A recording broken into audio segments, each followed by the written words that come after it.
Hello my dear student, welcome to my YouTube channel PS Guru. आज हम fundamental unit of life का third video करने वाले हैं। फर्स्ट वीडियो में प्रोकैरियोटिक सेल्स के बारे में पढ़ा था, सेकंड वीडियो में यूकैरियोटिक सेल्स को पढ़ा था। आज हम यूकैरियोटिक सेल्स को और डीप में करने वाले हैं। हमारे कुछ ऑर्गेनल बच गए थे, जैसे लाइसोसोम, माइटोकॉन्ड्रिया, क्लोरोप्लास्ट, वैक्यूल। आज हम इन सबको निपटाएंगे एक एक करके, ठीक है। चलो हम स्टार्ट करते हैं लाइसोसोम के बारे में। आपको याद हो तो लाइसोसोम एराइज कहाँ से होता है, जरा मुझे बता दो।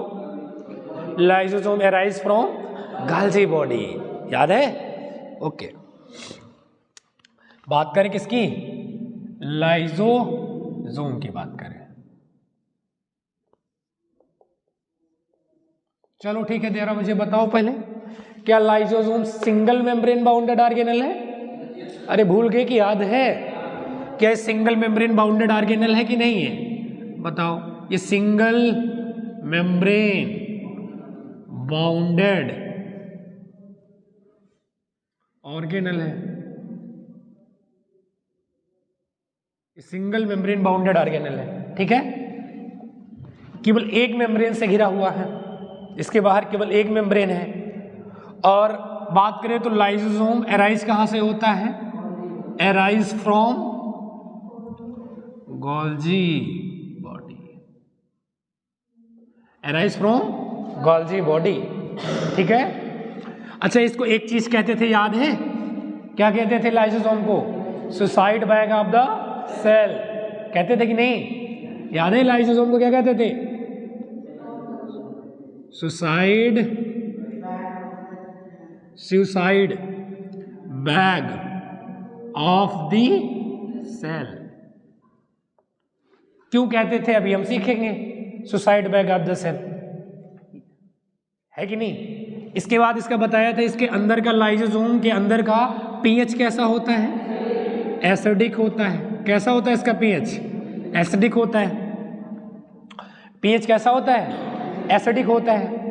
और इसके अंदर बताया था भयंकर डाइजेस्टिव एंजाइम भरे होते हैं। इसके अंदर कौन से एंजाइम भरे होते हैं? डाइजेस्टिव एंजाइम भरे होते हैं। इसके अंदर डाइजेस्टिव एंजाइम भरे होते हैं, याद है आपको? अच्छा मुझे बताओ, कार्बोहाइड्रेट को पचाने के लिए कौन सा एंजाइम भरा होता था? डाइजेस्ट करने के लिए कार्बोहाइड्रेट।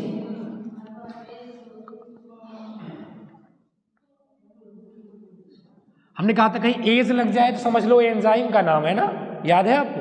अच्छा, प्रोटीन को पचाने के लिए कौन सा एंजाइम था? प्रोटीएज। कौन सा एंजाइम था? प्रोटीन।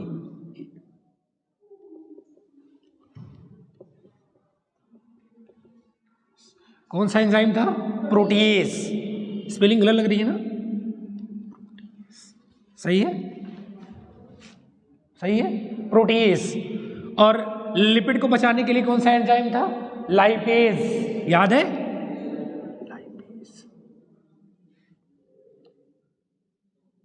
लाइपेज, ठीक है। क्लियर है बातें? तो हमने कहा था कि लाइसोसोम के अंदर डाइजेस्टिव एंजाइम भरा होता है। ये कार्बोहाइड्रेट हो, प्रोटीन हो, लिपिड हो, यानी फैट हो, इसको क्या करेगा? डाइजेस्ट करता है। याद है आपको? देखो, suicide bag of the cell क्यों कहते हैं? आपको याद हो? किसी जब बताया था, जब पढ़ाया था आपको याद हो तो हमने बताया था ना लाइसोसोम के बारे में। क्या बताया था, याद है आपको? देखो, हमने बताया था जैसे मान लो ये सेल्स है, ठीक है, और ये सेल्स का माइटोकॉन्ड्रिया है। अब ये बूढ़ा हो गया है, ये बूढ़ा हो गया है। अगर ये बूढ़ा हो गया तो काम कर नहीं पाएगा, और अगर ऐसे ही पड़ा रहेगा तो हमने कहा था कि जो सेल अमर हो जाए वही सेल कैंसर काज करता है। तो ये बॉडी में कैंसर काज कर देगा, बीमारी काज कर देगा, है कि नहीं है? तो इसमें क्या लाइसोसोम क्या करता है? लाइसोसोम क्या करता है? इसको डाइजेस्ट कर लेता है। इस ऑर्गेनेल को डाइजेस्ट कर देता है, क्योंकि इसके अंदर डाइजेस्टिव एंजाइम भरे हुए है ना, डाइजेस्ट कर जाएगा। याद है आपको? और फिर हमने कभी कभी आपसे कहा था कि कभी कभी ऐसा होता है कि सेल्स ही बूढ़ा हो जाए, सेल ही बूढ़ा हो जाए। अब सेल बूढ़ा हो जाएगा तो सेल का फंक्शन परफॉर्म कर नहीं पाएगा, तो उसका रहना सही नहीं है। तो क्या करता है ये लाइसोसोम अंदर से क्या कर जाता है, फट जाता है। याद है आपको, बताया था लाइसोसोम फट जाता है तो ये सेल पूरा भ्रष्ट हो जाता है। समझ रहे हो? और फिर हमने आपको बताया था, जैसे देखो एग्जाम्पल बताया था, जैसे मान लो ये अमीबा है, ये उसका फूड पार्टिकल है, सही है कि नहीं है? ये फूड पार्टिकल है अमीबा का। ये सूडोपोडिया बना बना के फूड को क्या करेगा, कैप्चर करेगा, ऐसे फूड इसके अंदर आएगा, फिर फूड इसके बॉडी के अंदर चला गया। अब इसको डाइजेस्ट करने के लिए एंजाइम कौन निकालेगा, लाइसोसोम, और ये फिर फाइनली क्या हो जाएगा, डाइजेस्ट हो जाएगा। और यही हमारे बॉडी में हमने बताया था, माइक्रोफेजेस सेल बताया था, यही तो काम था। जो माइक्रोफेजेस सेल होता है, फॉरेन पार्टिकल इंटर करता है बॉडी के अंदर, तो इस फॉरेन पार्टिकल को क्या कर जाता है, हजम कर जाता है, और ये लाइसोसोम जो होता है डाइजेस्टिव एंजाइम निकाल के उसको मार देता है। समझ आया? उसको डाइजेस्ट कर जाता है। बॉडी में हमारे जो मैक्रोफेजेस सेल होते हैं ना, WBC, याद है आपको? उसका पार्ट जो होता है माइक्रोफेजेस सेल, यही तो करता है। जो फॉरेन ऑर्गेनिज्म हमारे बॉडी के अंदर जाता है, फॉरेन पैथोजन जाता है जो बॉडी के अंदर, उसको खा जाता है ना, वो मार देता है, तभी तो हमको बीमारी नहीं होती है। ये सारा काम है लाइसोसोम का। क्लियर है बातें? उसको और डीप में किए थे, वीडियो में, सॉरी क्लास में किए थे। ठीक है, अब इतना टाइम तो है नहीं, इसको बताने लगेंगे तो चीजें छूट जाएंगी। तो इतना क्लियर है, सारी बातें आपको क्लियर हुई? अच्छा, चलो इसके बाद हम अगली बात करते हैं, किसकी? माइटोकांड्रिया की बात करते हैं।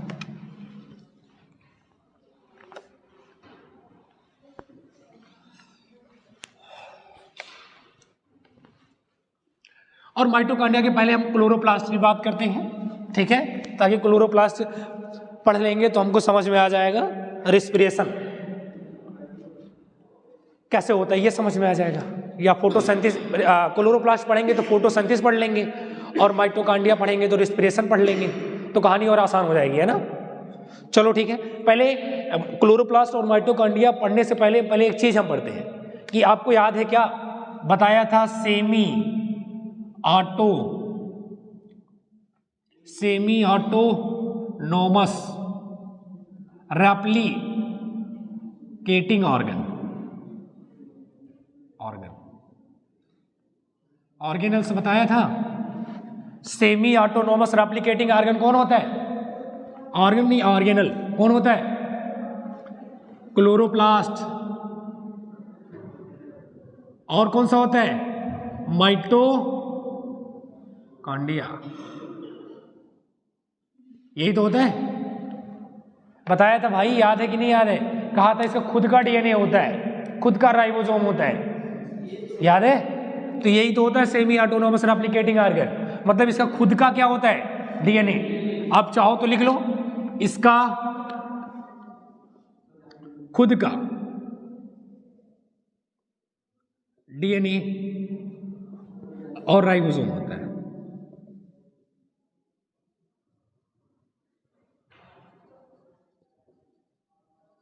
है ना? इसका खुद का क्या होता है? डीएनए और राइबोसोम होता है। क्लियर है? बताया था। इसका खुद का राइबोसोम कितना होता है? 70S होता है। और सेल्स का, यूकैरियोटिक सेल्स का राइबोसोम कितना होता है? 80S। समझ रहे हो? यूकैरियोटिक सेल का राइबोसोम कितना होता है? 80S। और खुद का कितना होता है? 70S। और इसका खुद का डीएनए होता है, खुद का डीएनए, है ना? ऑर्गेनल्स का खुद का डीएनए, ये बड़ी इंपॉर्टेंट बात है ना। वैसे सेल्स, जो सेल्स का होता है ना, सेल्स का अपना डीएनए होता है, न्यूक्लियस के अंदर डीएनए होता है, और ये ऑर्गेनल का अपना खुद का डीएनए होता है। तो ये बड़ा अच्छी बात है।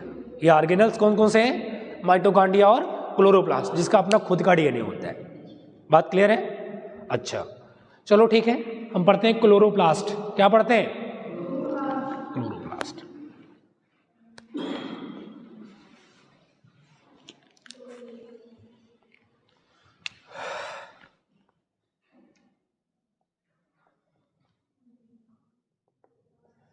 बताओ जरा, क्लोरोप्लास्ट के बारे में क्या क्या सीखा था? कोई एक पत्ती लिया था क्या, इस पत्ती को जूम किया था, इसको जूम करके देखा था, तो पत्ती के अंदर मुझे क्या दिखा था? मीजोफिल सेल दिखा था। क्या दिखा था? Mesophyll cell.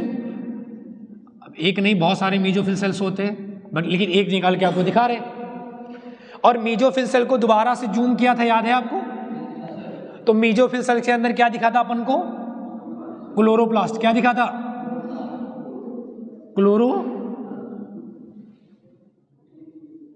क्या दिखा था? क्लोरोप्लास्ट दिखा था कि नहीं दिखा था? अगर हम क्लोरोप्लास्ट का स्ट्रक्चर बनाएं आपके सामने, तो आपको याद है क्या हमने कहा था? ये chloroplast double membrane bounded organelle है।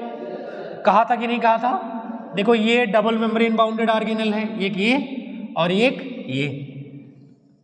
क्लोरोप्लास्ट कैसा है? डबल मेम्ब्रेन बाउंडेड ऑर्गेनल है। बात क्लियर है? Double membrane. ये बाहर का जो मेम्ब्रेन दिख रहा है इसको क्या बोलते थे आप? Outer membrane. और अंदर का जो मेम्ब्रेन दिख रहा था इसको क्या बोलते थे आप? Inner membrane. याद है? और दोनों के बीच के स्पेस को क्या बोलते थे? Inter membranes space. क्या बोलते थे?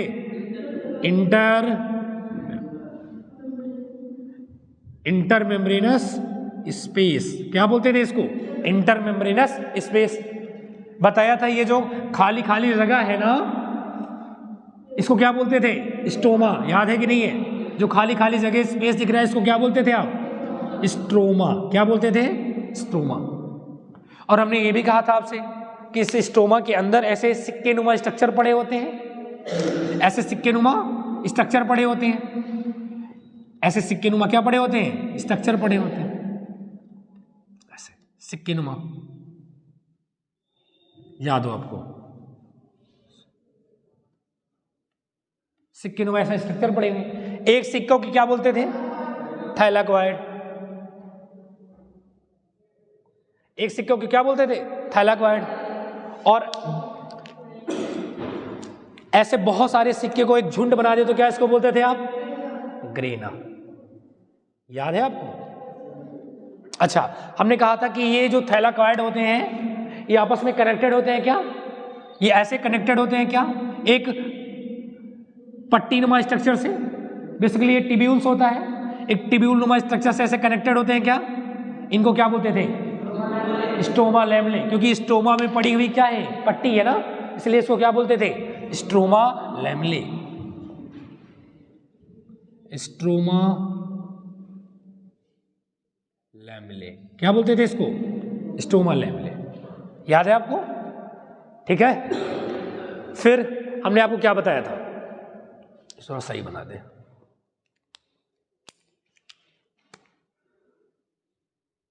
फिर क्या बताया था मुझे बताओ?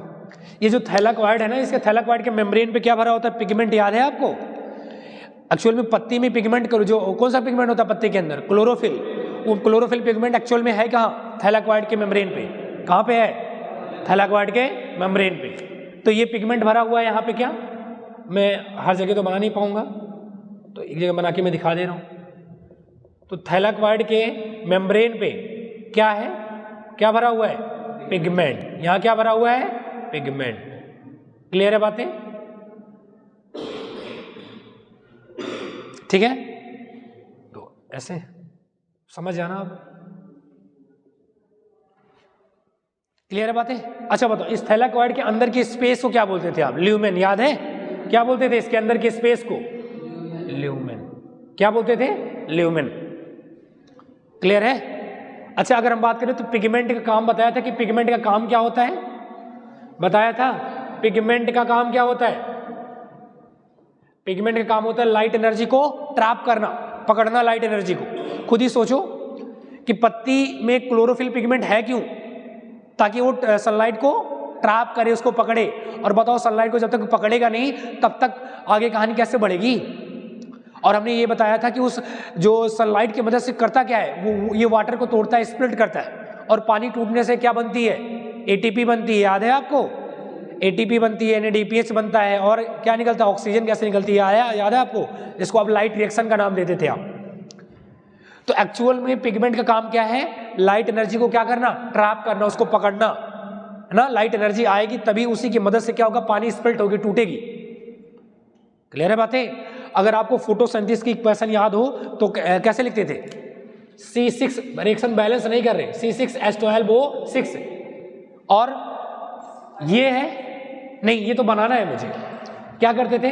CO2 प्लस वाटर, ये रिएक्शन करता था और क्या बनाता था? ग्लूकोज, C6H12O6 और निकलता क्या था? ऑक्सीजन। क्या निकलता था? ऑक्सीजन। रिएक्शन बैलेंस नहीं, बैलेंसिंग आपको सिखा चुके हैं, बैलेंस कर लेना। इधर 6 कार्बन है तो इधर भी 6 कार्बन होगा, बाकी बैलेंस कर लेना। क्लियर बातें हैं? वैसे ये भी 6 होगा, ये भी 6 होगा, ठीक है? देखो क्लियर है बातें? देखो 12 हाइड्रोजन है, 12 हाइड्रोजन दिखाई दे रहा है, 6 कार्बन मैंने बता ही दिया। ऑक्सीजन देखो कितना है? 12 6 18, तो कितना हो गया यहाँ? 6 दूनी 12 6 18। सही है क्या? रिएक्शन बैलेंस है पूरी, देख लो, है ना बैलेंस? बैलेंसिंग की बात नहीं करते, बैलेंसिंग तो सीख चुके हैं। मुद्दा ये क्या है? देखो हो क्या रहा है एक्चुअल में, फोटोसिंथेसिस में हो क्या रहा है? CO2 और वाटर की मदद से यहाँ पे अवेलेबल क्या होगा? सनलाइट। जब तक सनलाइट नहीं होगी तब तक ये रिएक्शन नहीं होगा। तो आखिर में सनलाइट करता क्या है? इस वाटर को तोड़ता है। हमने बताया था कि ये जो फोटोसिंथेसिस की आपको इक्वेशन दिख रही है, ये 2 फेज में होती है। एक तो वाटर की स्प्लिटिंग से ऑक्सीजन गैस निकलती है, जिसको आप लाइट रिएक्शन कहते थे, और दूसरा CO2 के रिडक्शन से बनता क्या था? ग्लूकोज। याद है आपको? CO2 के रिडक्शन से क्या बनता था? ग्लूकोज बनता था। क्लियर बात है? तो मैं कह रहा हूं कि ये सनलाइट करता क्या? वाटर को स्प्लिट करता है, और वाटर होता कहाँ? ल्यूमेन के अंदर। कहाँ होता है? ल्यूमेन के अंदर। तो ल्यूमेन के अंदर कौन ब्रेक होता है? पानी। अभी तो आपको नहीं पता, लेकिन आप फोटो सिस्टम बैठे होते हैं, PS2 PS1 फोटो सिस्टम, लेकिन अभी नहीं पढ़ना, 11th में पढ़ना है, ठीक है? अभी आपको एक ऐसा बता रहे हैं, कोई फील आ जाए एक्चुअल में होता क्या। तो बताओ यहाँ पे क्या होगा एक्चुअल में? मैं आपसे पूछूं कि लाइट रिएक्शन कहाँ चलती है? कहाँ चलती है? थैलाकोइड के मेम्ब्रेन पे। कहाँ चलती है लाइट रिएक्शन? थैलाकोइड के मेम्ब्रेन पे। तो जरा आप बताओ मुझे, क्या मैं लिख दूं कि जो ये हमारी लाइट रिएक्शन चल रही है, कहाँ चल रही है? फोटोसिंथेसिस जो होती है 2 स्टेप में चलती है, एक तो लाइट रिएक्शन, दूसरा डार्क रिएक्शन। तो लाइट रिएक्शन कहाँ कर चल रही है? Membrane of थैलाकोइड। क्लियर है बातें? डार्क रिएक्शन कहाँ चल रही है? डार्क रिएक्शन कहाँ चल रही है? स्ट्रोमा में चल रही है। कहाँ चल रही है? स्ट्रोमा में। याद है आपको? याद है आपको? और ये भी तो आपको बताया था कि देखो लाइट रिएक्शन में हो क्या रहा है? लाइट रिएक्शन में क्या हो रहा है? वाटर स्प्लिट हो रहा है, वाटर टूट रहा है। किसकी मदद से टूटेगा? सनलाइट की मदद से। तो बनेगा क्या? H+ इलेक्ट्रॉन, और क्या निकलेगी? ऑक्सीजन।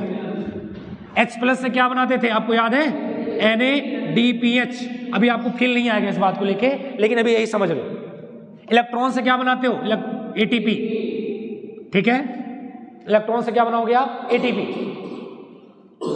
और ऑक्सीजन गैस क्या हो रही है? रिलीज हो रही है, ठीक है? और ये जो ATP और NADPH बने, इनका इस्तेमाल कहाँ करेंगे अब? डार्क रिएक्शन में। कहाँ करेंगे? डार्क रिएक्शन में। बताया था ATP डायरेक्ट एनर्जी देता है और NADPH चेक होता है ना। ये जब बैंक में जाएगा तब ये देगा, चेक से करेंसी में तब कन्वर्ट होगा जब ये बैंक में जाएगा। समझ रहे हो? एक NADPH कितनी ATP की एनर्जी देता है याद है आपको? 3 ATP। भूल गए क्या? एक NADPH कितनी ATP एनर्जी देता है? 3 ATP एनर्जी देता है। तो इस तरह से ATP एनर्जी मिल जाएगी मुझे। तो एक्चुअल में क्या होगा? डार्क रिएक्शन में क्या होगा जरा बताओ? रिएक्शन में क्या हो रहा है? CO2 का रिडक्शन किस में हो रहा है? ग्लूकोज में हो रहा है। हाइड्रोजन कौन दे रहा है? NADPH। उसके लिए एनर्जी कौन देगा? ATP। कौन देगा? ATP। ATP एनर्जी देगा जो किस में कन्वर्ट होगा? ADP में, प्लस इनऑर्गेनिक फॉस्फेट में। यहां से एनर्जी दे दिया। तो ये CO2 किस में रिड्यूस हुई? ग्लूकोज में। तो क्या ग्लूकोज बना डार्क रिएक्शन में? तो यही कहानी है। तो डार्क रिएक्शन कहाँ चल रही है? ये कहानी कहाँ चल रही है? स्टोमा में चल रही है। एक्चुअल में स्टोमा के अंदर एंजाइम होता है ना, रुबिस्को एंजाइम होता है। ये आगे चल के आपको पता चलेगा। अब कोई आपसे पूछ ले कि बताओ कि फोटोसिंथेसिस के दौरान एंजाइम कहाँ होता है? तो स्टोमा में होता है। कहाँ होता है? स्टोमा में होता है। अरे भाई कोई रिएक्शन बिना एंजाइम के थोड़ी चलता है ना। एंजाइम के प्रेजेंस में रिएक्शन चलती है ना। एंजाइम क्या करता है? रिएक्शन के स्पीड अप करता है ना, रिएक्शन के स्पीड को बढ़ा देता है। स्पीडअप करता है रिएक्शन। बात क्लियर है क्या? तो क्लोरोप्लास्ट यही बंद करते हैं। आ जाओ माइटोकांड्रिया पे फटाफट, नहीं तो फिर टाइम लग जाएगा ना।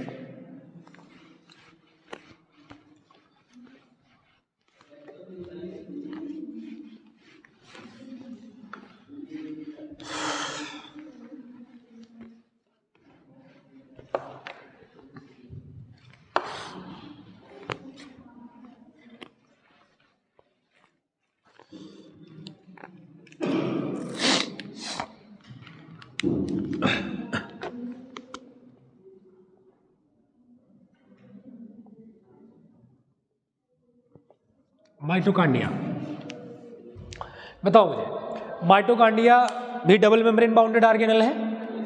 कैसा है? डबल मेम्ब्रेन बाउंडेड ऑर्गेनेल है।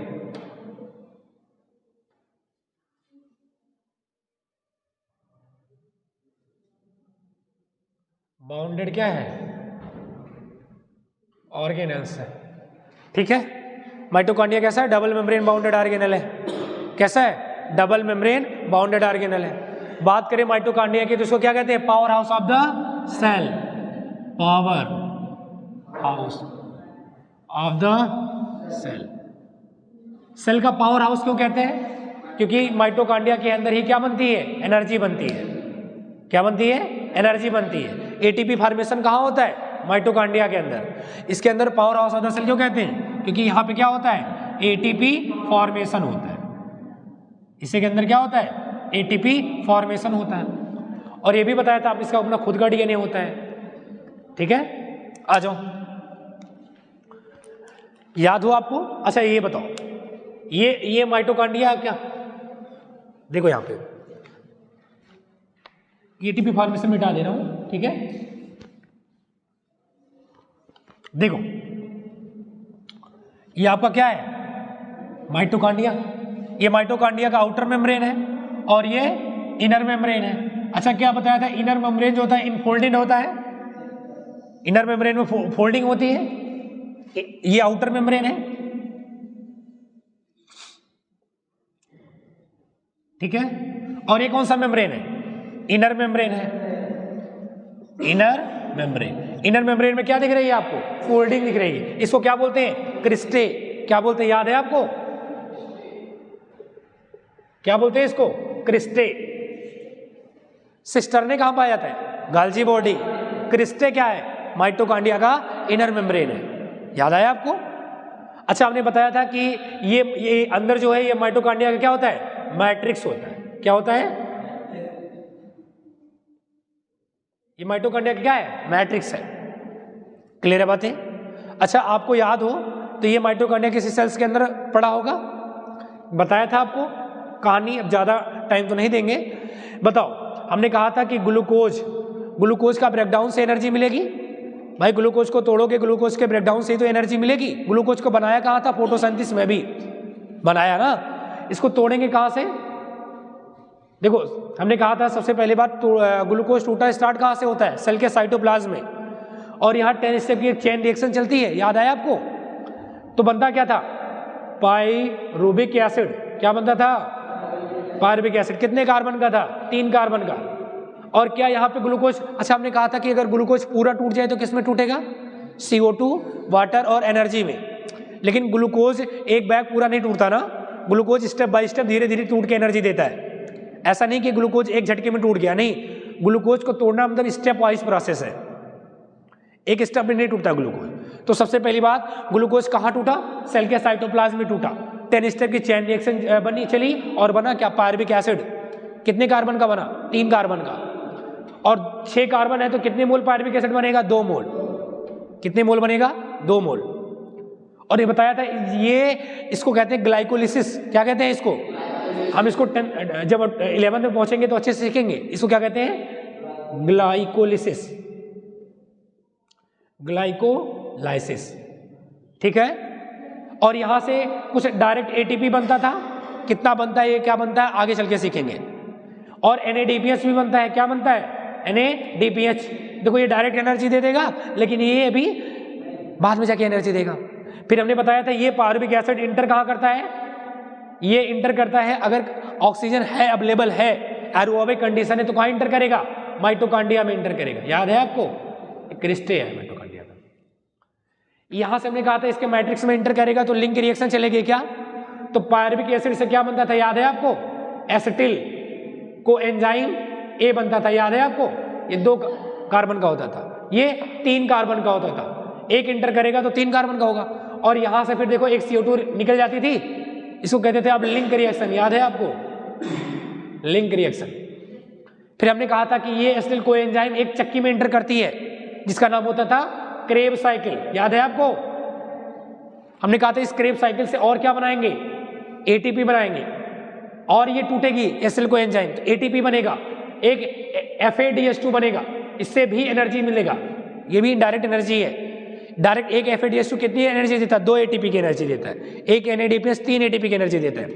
तो FADH2 के अलावा और क्या बनेगा, NADPH भी बनेगा, तो FADH2 ये सारा बनेगा। देखो ये माइटोकॉन्ड्रिया के लिए डायरेक्ट एनर्जी दे दिया। अब इन दोनों को एनर्जी कैसे मिलेगी, हमने कहा था ये दोनों माइटोकॉन्ड्रिया के इनर मेम्ब्रेन पर जाएंगे और यहाँ क्या चलती है, ETS, क्या चलती है, ETS, इलेक्ट्रॉन ट्रांसपोर्ट सिस्टम चलता था। तो बताओ ये यहाँ से जाके एनर्जी देगा, ATP देगा, तो बताओ अब माइटोकॉन्ड्रिया के अंदर झमाझम एनर्जी बनने लगी कि नहीं बनने लगी। इस तरह से माइटोकॉन्ड्रिया के अंदर एनर्जी बनती है, इसको हम डीप बनेंगे, आगे बढ़ाएंगे, ठीक है। अब बताने लगेंगे तो इसी में टाइम बीत जाएगा, ठीक है, बातें क्लियर है आपको।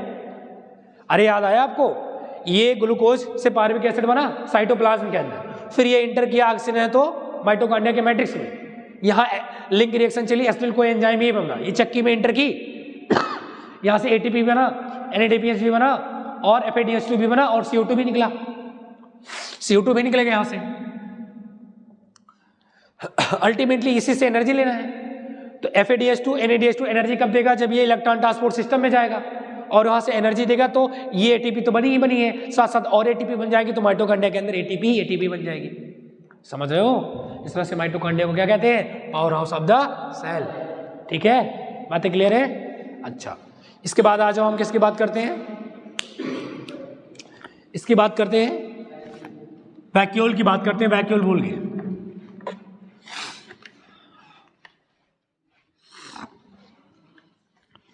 किसकी बात करते हैं, वैक्यूल की बात करते हैं।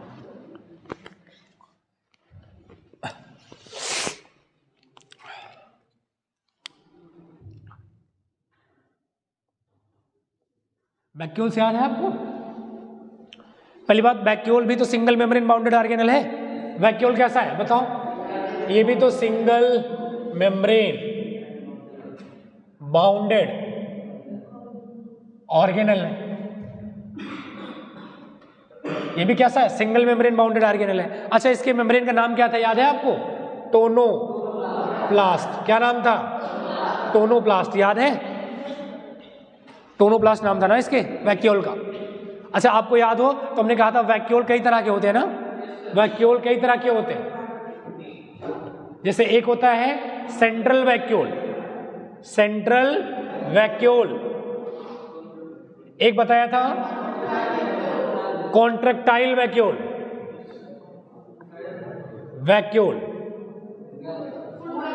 एक बताया था फूड वैक्यूल, और एक क्या बताया था, गैस वैक्यूल, ठीक है। सेंट्रल वैक्यूल, देखो वैक्यूल सेंटर में हो तो ये जाहिर सी बात है, हमने कहा था देखो प्लांट में, जो प्लांट के सेल्स में जो वैक्यूल होता है लार्ज साइज का वैक्यूल होता है। अब ये करीब करीब 90% स्पेस कवर करता है, समझ रहे हो। प्लांट सेल्स के अंदर जो वैक्यूल होता है वो लार्ज साइज का होता है, लगभग 90% स्पेस वैक्यूल ही कवर करता है। तो बताओ बाकी सारे ऑर्गेनेली कहाँ हो जाएंगे, साइड में चले आएंगे ना, दब जाएंगे, दब नीचे की तरफ दब जाएंगे। क्लियर है बातें। तो सेंट्रल वैक्यूल कहाँ, बीचों बीच में वैक्यूल कहाँ देखने को मिलेगी, प्लांट में। कहाँ मिलेगी, प्लांट में। क्लियर है। कॉन्ट्रैक्टाइल वैक्यूल की बात करो, हमने कहा था कॉन्ट्रैक्टाइल वैक्यूल कहाँ पाई जाती है, अमीबा में। कहाँ पाई जाती है, अमीबा में। इसका काम क्या है, इसका काम होता है ऑस्मो रेगुलेशन और एक्सक्रीशन करना। याद आया, किसमें हेल्प करती है, help in osmo regulation and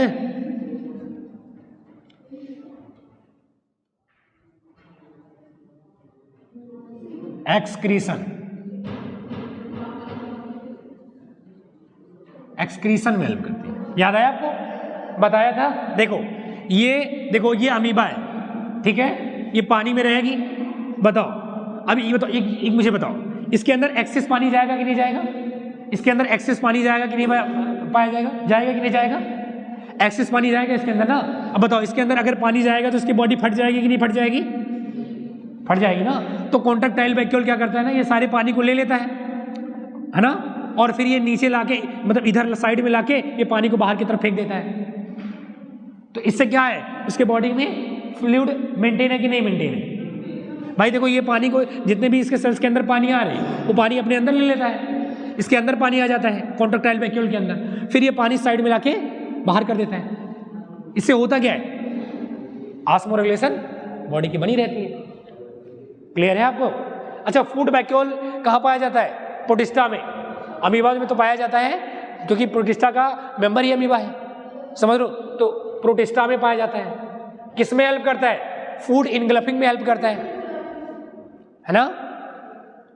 कैसे हेल्प करता है जरा मुझे बताओ। देखो हमने बताया था ना कि मान लो ये कोई अमीबा का एग्जांपल ले लो, तो ये अमीबा अगर फूड खाएगा, ये फूड आया इसके बॉडी के अंदर, तो ये फूड वैक्यूल के अंदर जाएगा और फिर यहां से एंजाइम इसको पचाएगा। तो किस में हेल्प करेगा? फूड के डाइजेशन में हेल्प करेगा, इनगल्फिंग में हेल्प करेगा, ठीक है। डाइजेशन के लिए एंजाइम आएगा, बट ये फूड को इनगल्फ करने में मदद करेगा, ठीक है। और गैस वैक्यूल की बात करें तो ये बैक्टीरिया में पाया जाता था, याद है आपको? कहाँ पाया जाता था? बैक्टीरिया में पाया जाता है, याद है? काम क्या था? बॉयंसी देना।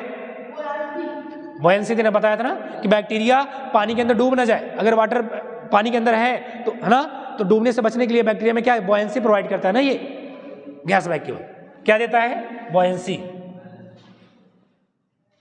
बॉयंसी प्रोवाइड करता है, ठीक है। याद आया आपको? और ये वैक्यूल का काम क्या है? वैक्यूल के अंदर भरा क्या होता है? वेस्टेज। जो भी वेस्टेज होते हैं सारे कहाँ भरे होते हैं? वैक्यूल के अंदर भरे होते हैं। इस तरह से हमने इंपॉर्टेंट चीजें कवर कर ली। एक चीज छूट गई, सेल मेम्ब्रेन, बट अभी वो काम नहीं है आप में, है ना, 9th के सिलेबस में काम नहीं है, हमने आपको एक्स्ट्रा पढ़ा दिया है।